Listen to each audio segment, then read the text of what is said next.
Maraming mga Pilipino na pinalad makapagtrabaho sa Canada kahit hindi tapos ng kolehiyo. Basta ikaw ay skilled worker at marunong at may alam sa basic English, pasok ka sa Canada. Pero kung matatag ang pamumuhay mo o may kaya sa buhay, siguro palaguin mo na lang kung anong yaman mayroon ka at wag ka na mag-Canada.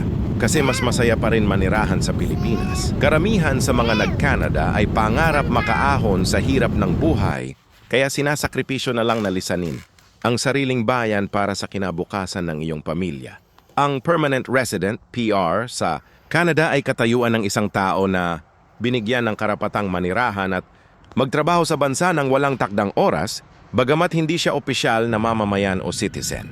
Mga pangunahing daan patungong PR, express entry, sistema para sa mga skilled workers sa ilalim ng Federal Skilled Worker, Federal Skilled Trades, a Canadian Experience Class, Provincial Nominee Program, PNP. Para sa mga nais manirahan sa isang tiyak na probinsya tulad ng Manitoba, immigration batay sa pangangailangan ng lokal na ekonomiya, family sponsorship, pag-sponsor ng mga kwalipikadong kapamilya o asawa na nasa Canada na o nasa ibang bansa.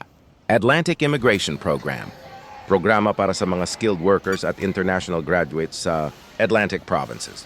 Mga karapatan at tungkulin. Makakatanggap ka ng mga benepisyong pangkalusugan at karamihan sa mga social benefits na tinatamasa rin ng mga Canadian citizens.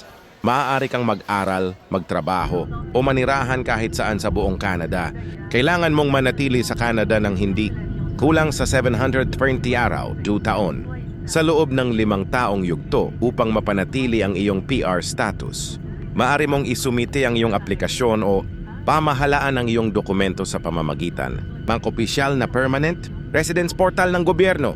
Magbasa ng higit pang impormasyon tungkol sa mga opisyal na alituntunin sa Immigration, Refugees and Citizenship Canada